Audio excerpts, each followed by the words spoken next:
All right, boys. So we got another press briefing. Um, what's going on right now? Tariffs. Tariffs are causing a lot of stress on everybody. Um, China retaliated. We retaliated back. I think China retaliated again. I also think to this point, China did something very interesting. I'm not sure if they're gonna talk about it, but I do think they did something of the lines of all their counterfeit goods that they have from Americans that they used to like prosecute people for. I think they said basically we're not gonna prosecute people for that anymore. And basically, if you come to China and come buy it, like basically you'll get some money back for it. That would be wild. And if that is the type of retaliation we have, I mean, the retaliation you do, that shows that we actually do actually have a lot of power. But it sucks though. Yeah.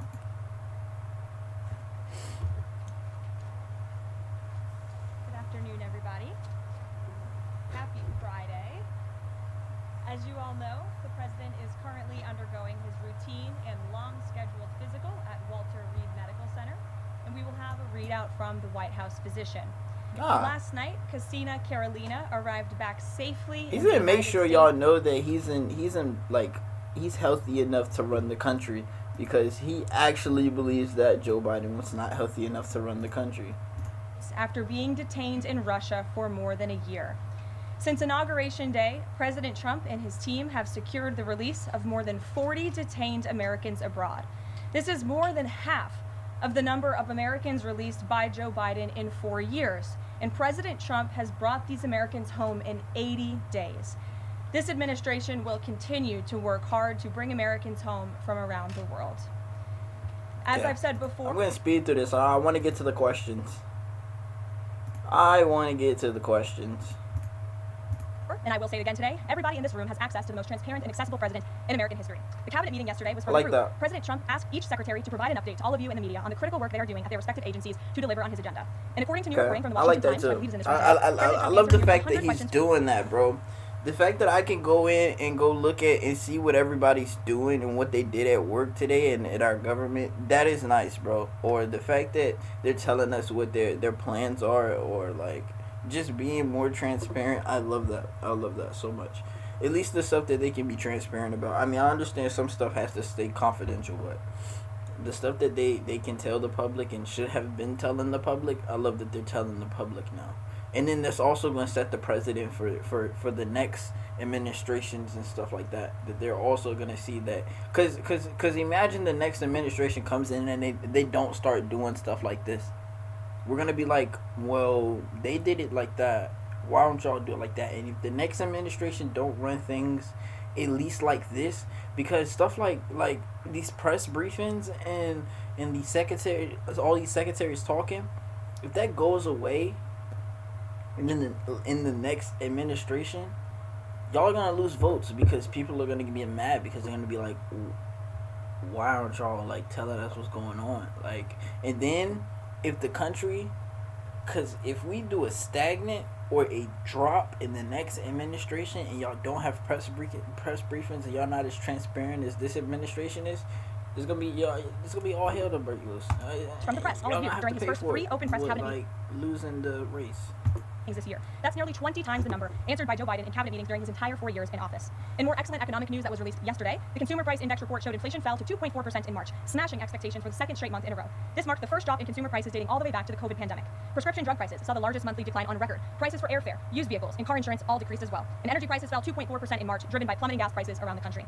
Also yesterday, House Republicans answered President Trump's call to move forward the budget resolution and officially set the stage for the passage of one big, beautiful bill. The American economy will boom after this bill is passed and the rest of the president's pro-growth agenda goes into effect. The largest tax cuts and deregulation in history, coupled with our energy industry unleashed and renegotiated trade agreements that put America first, are the ultimate formula to usher in the golden age of America. On that note, more than 75 countries have now reached out to the Trump administration eager to address the trade issues that have exploited America and hurt our workers in the process. The phones have been ringing off the hook to make deals, and these countries wisely heeded President Trump's warning not to retaliate, and as a result, they were rewarded with a 90-day pause and substantially lower reciprocal tariff rates during this period so potential solutions can be achieved. Past presidents just willingly accepted the failed status quo on trade that ripped off our workers and our companies, but that's not who this president is. He creates his own leverage and negotiates deals better than anyone else who has sat in the Oval Office before him, and that process is currently underway.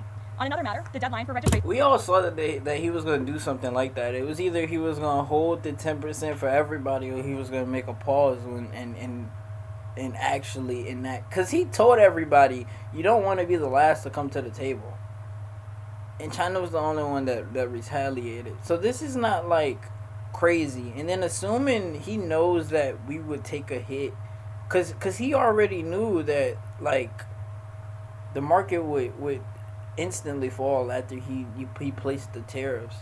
So it was kind of like, doing it on purpose. Well, doing it for a purpose, at least, whatever the purpose is. He knew that was going to happen. China retaliated and just gave him the reason to back out, if that makes sense. Under the Alien Registration Act is today. All foreign nationals present in the United States longer than 30 days must register with the federal government. Failure to comply with this is a crime, punishable by fines, imprisonment, or both. As President Trump and Secretary Noem have both said, if you register and you leave now, you choose to self-deport, you may have the opportunity to return later legally. But if not, you will be arrested, fined, deported, never to return to our country again. The Trump administration will continue to enforce our nation's immigration laws. We will not pick and choose which laws to enforce. We must know who is in our country. Think about that though. Like, if you get kicked out of America, you literally can never come back. You can never come back. Like, you can never come back. I live here. I take that for granted. You can never come back. Our homeland and for all American citizens. I also have a note from the First Lady to share with you on this Friday. On Tuesday, this week, First Lady Melania Trump celebrated the advancement of the Take It Down Act and the House Energy and Commerce Committee. The important legislation passed the committee with bipartisan support, and as you may remember, the President talked about this bill in his address to a joint session of Congress last month. The First Lady remains dedicated to her championing child well-being, ensuring that every young person can thrive, and of course, championing her Be Best agenda. We urge Congress to swiftly pass this important legislation. Here in our new media seat today, we have Jordan Berman. Jordan is a social media content creator and influencer and a lawyer who grew up following breaking down the news from a neutral perspective. Jordan is the host of her own podcast called Unbiased Politics, where she dissects the top stories from the week from a legal perspective. Jordan focuses on bringing back real journalism from a nonpartisan perspective and has mastered explaining complex legal decisions to a mass audience in the short-form context. Her two biggest platforms are TikTok and Instagram, where she has roughly 500,000 followers on each. With that, please kick us off, Jordan. As you know, yesterday the House passed the SAFE Act. No, you're not talking loud at all. That's beautiful. Love that. Love that. You don't have a microphone in front of you either, so we're gonna slow this down so we can actually hear you. The married women, soon-to-be married women, are concerned that the new voter ID requirements inhibit their access to They are votes. really, What really assurances concerned can you about give this. women voters in America to ease their concerns? Sure. Well, the SAVE Act, as you mentioned, was passed by the House yesterday. This is the Safeguard American Voter Eligibility Act. I believe I'm getting that correct. And this act is a common sense measure. It would require... Well, because what I heard, at least from the Republican side, is this has nothing to do with that at all, and this is for basically all the illegal immigrants. They don't want them to be able to have the opportunity to vote, but the Democrats are saying they don't have the opportunity, and this is just gonna make it harder on regular civilians, i.e. the people that they were talking about, the mothers. I believe she's gonna say something like, this is not gonna affect them. What is she gonna say? This requires people. So I don't know, but it's basically revolving around this real ID thing. Yeah. Proof of citizenship. If your ID is not like linked in with your birth certificate, it's gonna cause issues. But they're also saying if you have your ID and your birth certificate, then there would be no issue. For voting in our elections. The Democrats have been fear-mongering about this bill, have been saying that married women, if their name has changed, they didn't change it on their identification, would not be able to vote. That is complete fallacy. There are outlined in the bill about how to avoid that. The president very much supports a common-sense solution to ensuring that only citizens can engage in our elections. This is critical to improving the integrity of our elections and also the trust that American citizens need to have in our electoral process. So the president supports this bill, and that is a myth that has been proven wrong by the tech. Please.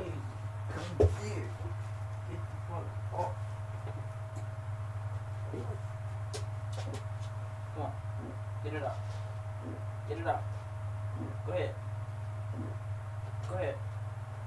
Get it out, boy. Get it out. That's it. That's it. That's it. You okay? You okay?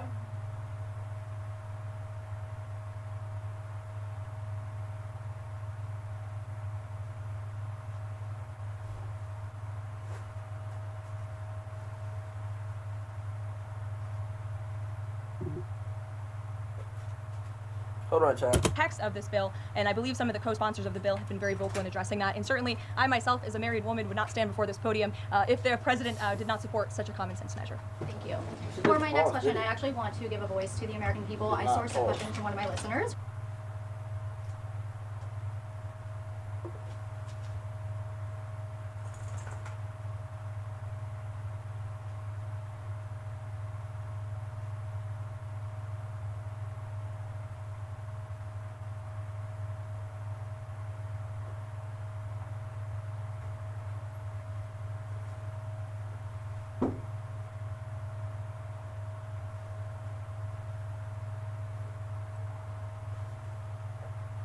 You okay, boyo?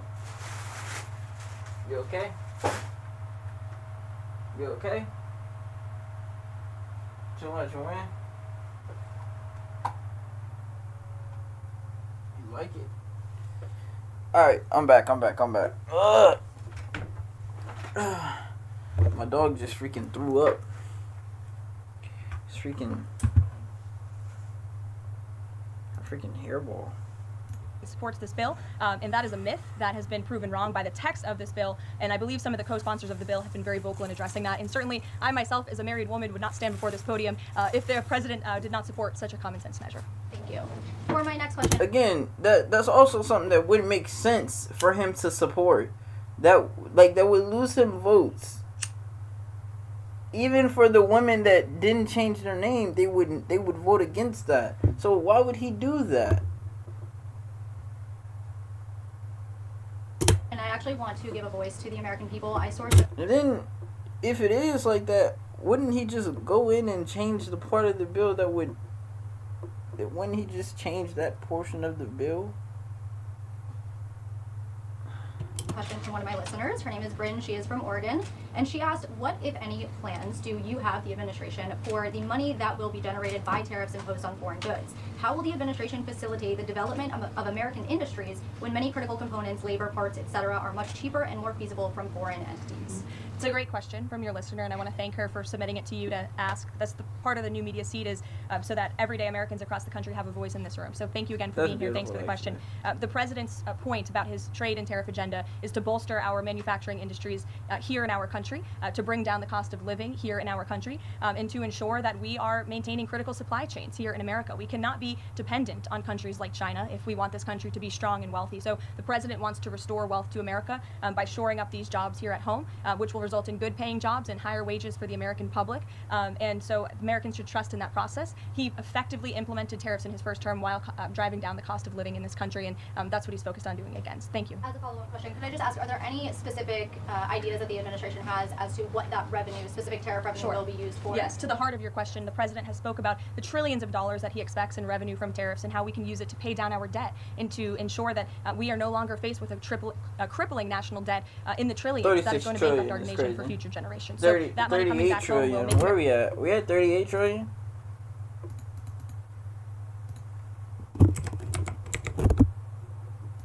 National debt. No, we still at 36. America in the green rather than in the red, which any small business owner across the country, I believe, can appreciate. Thank you so much. Thank you. Kelly. Okay. Tomorrow there will be negotiations between the United States and Iran in Oman. What are the president's chief goals for that, and is he satisfied with how Iran is responding to this? They don't want direct face-to-face negotiations, instead sort of old-school shuttle diplomacy where they're in separate rooms and messages are passed back and forth. So is the president comfortable with the arrangement there, and what is... What is this? What is this? Shuttle room meetings. What is this?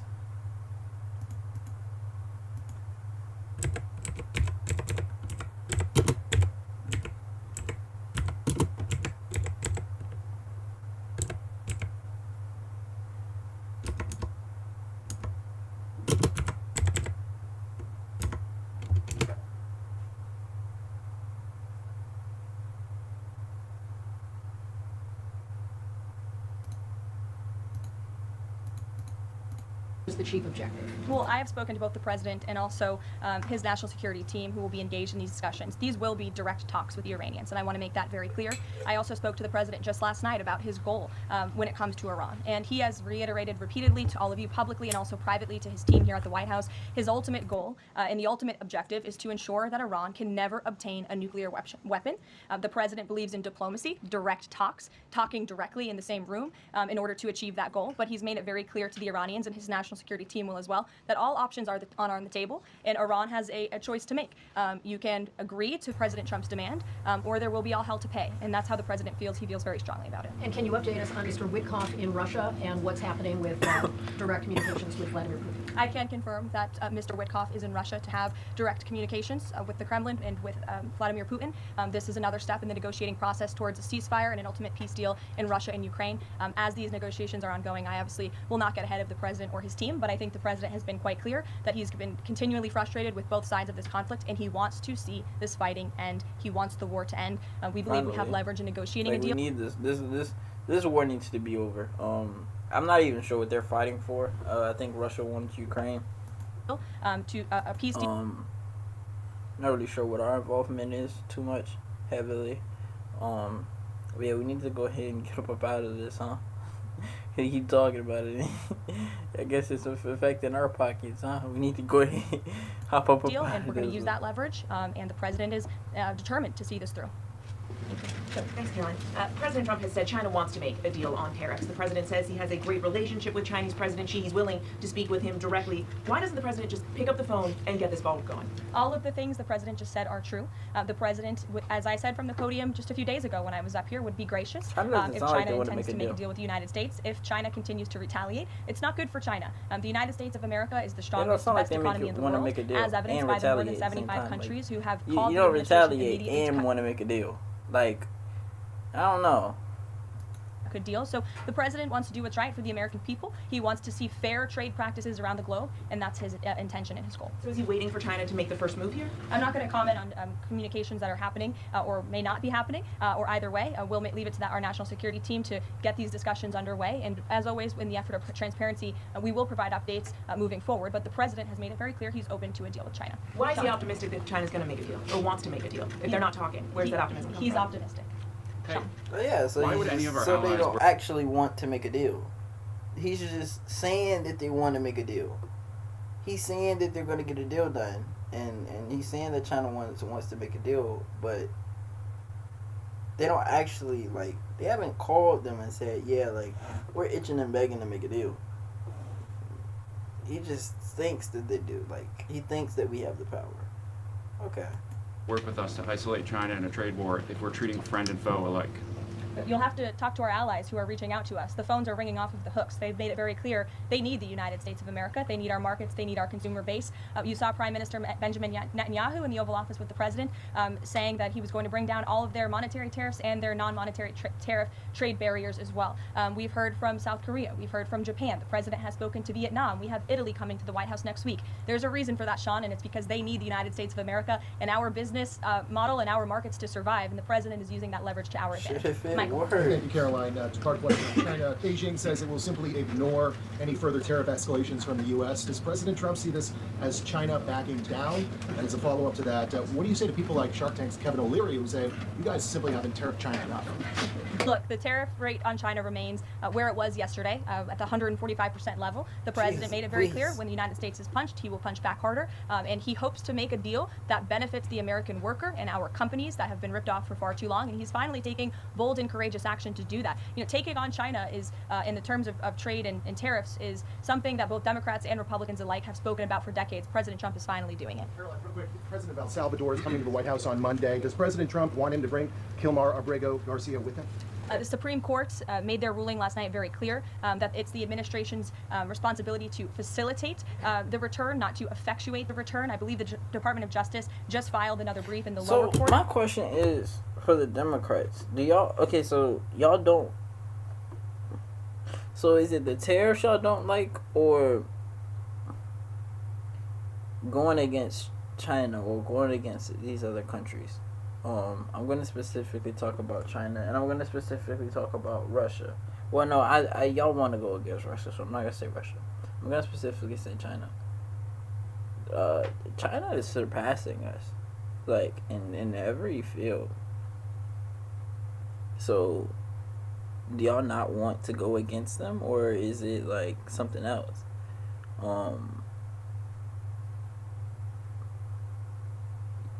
Yeah, because like if the tariffs is the issue, then suggest a different option. If you're gonna suggest no option, then is it really better than the tariffs? Really, honestly, because we know what nothing would lead us to. So the optimism, like where it's coming from here, is that at least we're doing something. You know, it's like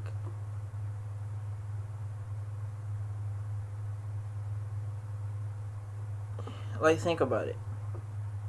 Think about it. If we have Kamala as president right now, a lot of things are different. Like a lot of things that happen don't happen. A lot of fighting would be continued to fight. Like there was bombings in heavily in Ukraine and Gaza and like more than I'm not sure if there was a bomb today, but there was more in 2024 than you could actually fucking imagine. It's actually insane. Like during the presidency, they literally rained. I mean, during the election, they rained hell. Like it was so many lives lost. It was so many lives lost. It's not even funny. So at bare minimum, he's gotten a little bit of fighting down, and like, damn, he's shitting on these tariffs are shitting on the goddamn stock market, but. Other than that, like he hasn't. The net negatives have not been there yet. I mean, the stock market is shitty, but like then again, it always like goes up and down, and for the most part, it stays relatively up in a single It's gonna take a little bit longer of this falling for us to see if he's like. Yeah, like one day of like a week of crashing doesn't say anything. Like it does say something, but it's not. It is fucking shitty, but it's not like end all be all. Now a fucking month of crashing. Now like a week of crashing. A week of crashing, dude. An entire week of crashing. If you had the market crash, if you caused the market to crash for an entire week, now that is terrible. But it crashed one day, and then it might be falling now, but it's just like normal falling. All I'm saying is it's gonna go back to normal. I don't think the market's in like a shitty place. Not at least not yet, or it's too early to tell. Other than that. Like, he's doing everything he said he was doing. It's like, why are y'all, like, surprised? It's like y'all are surprised. This is not surprising. I would defer you to that for any updates. But as you mentioned, President Bukele will be here at the White House on Monday to talk about the cooperation that is at an all-time high. And we very much appreciate President Bukele and El Salvador's cooperation in the repatriation of El Salvadorian gang members who the previous administration allowed to infiltrate our country. Sure. Thank you very much, Caroline. The president spoke quite highly of the great relationship that he has with the Turkish president. We know that the president might be heading off to the Middle East very soon. Is he planning to meet with the Turkish president, either here in the White House or in Turkey? Any plans? I don't have any details about the president's overseas trip other than to say he was surely going to Saudi Arabia. There could be more countries as part of that trip. We're working on the details, and as I've said repeatedly, we will provide the details of that trip as soon as possible. The trip to Turkey or his invitation to the Turkish president is under consideration. I'm not going to comment on the details of the trip, but once they're confirmed, I will certainly let you all know. Yes, Stephen.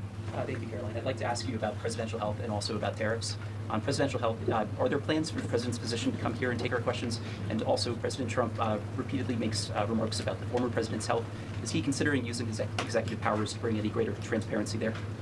As I have said, the president is undergoing his long-scheduled physical. It's a yearly physical that every president receives, and we will provide an update on that by the president's physician as soon as we possibly can. And about the former president and transparency regarding his health, are there... Well, I can tell you there was certainly a lack of transparency from the former president, from the entire former administration, and frankly, a lot of people in this room when it came to the health and the competence of the former president of the United States, Joe Biden. There was one of the greatest cover-ups and frankly political scandals this nation has ever seen. It's been unraveled in some recent books that are being written by journalists who engaged in that cover-up and scandal, which is quite ironic. But this president is clearly committed to transparency. You in this room see him and hear from him on a daily basis.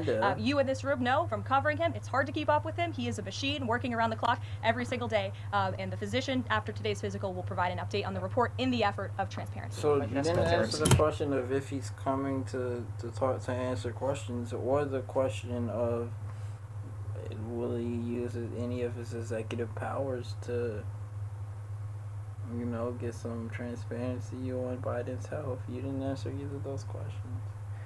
Just said he's going to be as most transparent as possible. I mean, that's kind of... There have been big swings this week in the Treasury bond yields. There's a theory that it might be because of China dumping these as leverage, driving up costs for U.S. loans like mortgages. Does the White House have evidence that this is in fact a result of Chinese dumping, and if so, is there a message on that? Not to my knowledge, but I would check in with the Treasury Department on that. I can tell you I know our Secretary of Treasury, Scott Bessent, is keeping a very close eye on the bond market. He spoke about it at the White House this week, and I know he's keeping his eyes on it day to day. Ed. Thanks. Thank you, Carolyn. So the administration, I have administration sources telling me that we're weeks away from the first deal with a country over tariffs. Where is the administration? How soon can we see that? And what country is that? I won't reveal or get ahead of our trade team as these negotiations are obviously ongoing, but I can tell you very good progress has been made. Jameson Greer was on television this morning, and I spoke to him, and he confirmed that more than 15 offers are already on the table, which is remarkable in just a mere matter of days. And as I said earlier, we've heard from more than 75 countries around the world. This is a team effort. The president has a team of great, brilliant advisors who have been with him every step of the way, and all of them will be divvying up the workload. And I just want to give the president and his trade team credit for taking this on. This is a massive undertaking. There's no doubt about it. We take it very seriously. The president is determined to renegotiate global trade on behalf of American workers. And again, you've seen people on both sides of the aisles calling for this for years, but I think no other president lacked the courage or maybe the work ethic or the stamina to take on such a task. And I know there were some questions about the president's delayed departure earlier to Walter Reed. I'd like to address it was because he's working on this very issue, so he was running a bit behind this morning. On the 90-day pause, what would the president need to see in order to extend that 90-day pause for countries on tariffs? Well, I think the president addressed this yesterday when he said he's hoping that there will be good deals made before the 90 days is up, and we will cut those deals as soon as we possibly can, country by country, tailor-made deals for each and every country as they all propose unique challenges and unique assets to each country, advantages rather, and when that 90-day mark hits, the president will make that decision then. One more if I could on a different subject. So a bird earlier attacked my colleague, Peter Ducey, having a live What's going shot. to happen, right, is he's going to allow 90 days for these countries to make a deal, and then whoever doesn't have a deal, he's going to put whatever amount of tariffs he believes is going to scare them enough to get a deal done, and then he's going to put that up there for a day or two, and then he's going to pause that when they, agree to put a deal on the table. That's what's going to happen, right? I'm wondering if that's why Peter is absent from his seat. Is he doing okay? He's recovering. Has anyone checked on him? He's recovering. Is anyone looking into that incident? I could check in with GSA to see if anybody here is looking into it. I also understand there was a mouse in the briefing room earlier today, so I'm hoping somebody checked in on that, as I'm hoping it doesn't run up here and distract me. That would be a good way for all of you to distract me, actually. Have a mouse come run up here. So I'll get an answer for you on that, out of respect for our good friend Peter. Jeff. Why is American consumer confidence so low?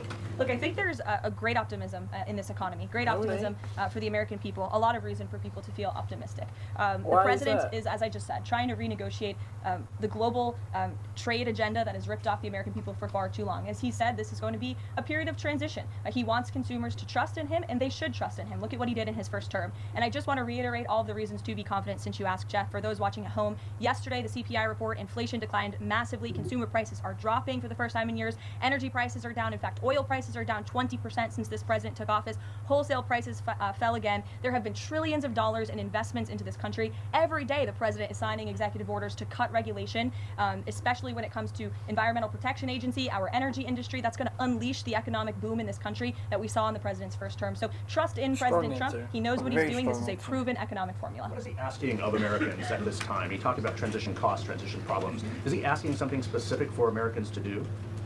No, I think the president is asking for Americans trust in Trump, as I just said, trust in his economic agenda and formula. It's a proven formula that works. And by the way, clearly American people do in fact trust him because they did just overwhelmingly elect him to this office. Jennifer. Is he going, I'm asking about the physical, is he undergoing any general anesthesia, and can you outline any of the other tests that he's doing today? He is not. He is undergoing quite a few tests, imaging. Again, it's a it's a yearly physical, so there's quite a lot that goes into it to make sure the president is accomplishing all of his goals, and we will provide a readout of that as soon as we can. And will you be committed to releasing all of the results, as many of the results as possible? Of course, yes. The president's position will do Like, that. there's no Democrats in here. Are y'all really concerned? concerned? Would you guys also consider releasing the president's fitness plan? He actually looks healthier than ever before. Healthier than he did 8 years ago, and I'm sure everybody in this room could agree. Is he working out with Bobby Kennedy? And is he eating less McDonald's? I can confirm the president is in very good shape, as you see, on a near daily basis here. And in that vein, thank God it's Friday. It's been a very long and busy week here at the White House. We will see you all on Monday, and we will release the result of that report as soon. Is she is she avoiding Democrats? I'm not sure. Like, these people ask terrible questions. Like, why do y'all ask such bad questions? You have all day to plan for these questions. Like, such big things happen. Such big things happen. And you don't ask, you don't talk about them. I can't even talk about them because you don't even talk about them. Jeez Louise. As we can. Have a great weekend, everybody. Thank you. Have a great weekend, everybody.